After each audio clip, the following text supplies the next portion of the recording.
The girls are getting divorced, and I'm girls. I am like, this is crazy, but I know it's for the best. 12 years, a family, a home, and he still left her like she was part of the furniture. Modern relationships are not collapsing from fights.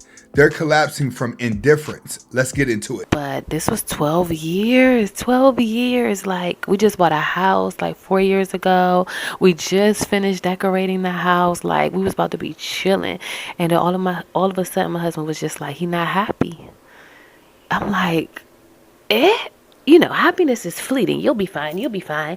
Next thing I know, he's like calling me less, talking to me less on the phone. Like, we used to talk all day, every day.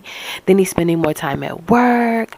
And then he's not sleeping in the bed with me. It never starts with yelling. It starts with distance. You're still in the same house, but spiritually, that person left months ago.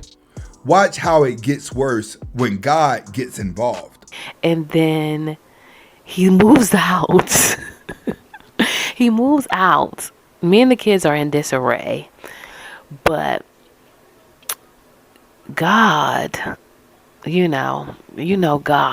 I asked God last year. I said, God, I want what you got for me. So I gave my life to God. Started going to church, got baptized, gave up cussing, gave up smoking, gave up drinking, After he moved all out that. of the house. And I was After like, he God, I moved want out of what the you house. have for me. A lot of people think that fixing yourself will fix a broken bond. But if somebody already checked out, it doesn't matter how pure your heart is. You can't force love into a dead situations. Then came the coldest moment of them all. I knew that my marriage was over for sure. All right, so 7 years ago, my husband's mother was murdered. Unfortunately, she met a guy in the alley and he stabbed her to death. Rest in peace, Ma. We love you so much and we miss you so much. What was she doing in the alley? But on March 28th of 2025, that's the day that she had died 7 years ago, we had a memorial. This is how I knew. They say, like, when you know, like when you know you're going to be with somebody and when you know that you're not going to be with somebody, when you know, you know. So my husband proceeds to show love and thankfulness for every single person that was out there. And when I'm like the only one left, actually me and my cousin were the only ones left, he kind of looks around me and then proceeds to be like, yeah, and that's it.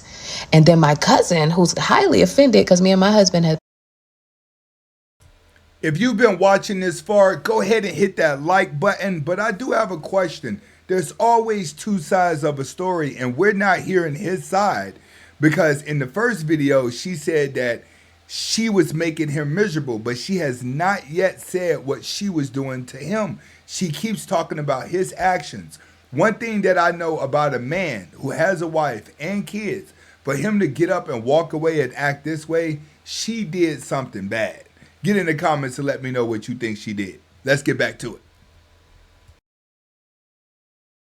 Been together for 12 years. My cousin was actually married to my husband's cousin for 12 years. They're divorced probably like 4 years now. They've been divorced. So he's like in the family. He known my husband before I knew him. So my cousin, after my husband looks around and avoids me and my cousin goes, and so my husband goes, yeah, and cousin Cliff, thank you so much, you always there for us, da. So we're all like waiting for him to say something about me, but he doesn't. If a man can stand in front of your face and thank strangers before he acknowledged the woman he built a life with, you don't need a sign from God. You just saw it with your own eyes. And even his friends noticed. That's when you know it's real. And I knew it before my cousin, coughed. I felt it. The thing that went across my mind was, oh, this is the moment. This is the moment that they talk about where you know. There is no way. And granted, it wasn't about me, but he went around to every single even the kids. He said something about the kids, his kids, our best friend's kids, our kids. He said something about every single person. And I'm just thinking in my head, like, oh my gosh, this is the moment that they talk about. Because my husband, the husband that God has chosen for me, he'd be like, babe, come here. Yes, we here, thank you guys. Everybody know Mal, like and I'm not saying I needed praises or anything like that, but he went around to everybody. And maybe it might not make sense to you guys, but it's that feeling where you know. So it was for me. But talking to our family members and stuff, they were all like, we thought it was very, very odd. Like immediately we knew like what's going on with them two. Like something is happening. Like he's not going to say nothing about Mal.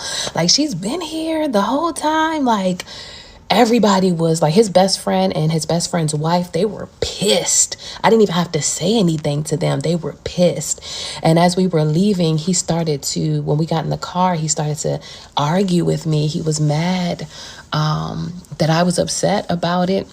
I didn't even say anything to him. I was talking to our cousin, the one that was married to my cousin. I was talking to her and she was like, what's going on, cuz? Like, why he didn't? I'm like, girl, I think this man really want to leave me.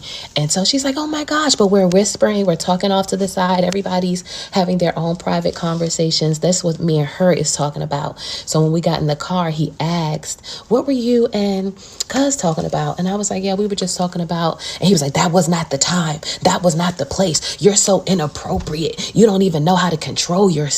You don't know how to have discernment and read the room. It wasn't about you. It wasn't about you. Classic tactic. When someone wrongs you but then blames you for reacting, it's easier for them to call you emotional than admit you broke their spirit. It wasn't about being inappropriate. It was about him being caught. I'm like, this is crazy.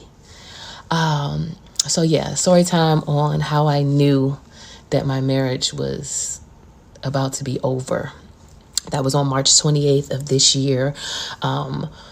He's been indifferent with me since about December of last year. But yeah, that's it. 12 years, built a home, raised kids together. She still even wasn't worth a thank you at the memorial. When people say you will know when it's over, this is what they mean. You don't lose your marriage in court. You lose your marriage in silence, in distance, in forgetting the people you once promised to protect. Drop a comment below. What's the biggest sign you think someone has already emotional left the relationship? And hit the like button if you still believe in loyalty over convenience.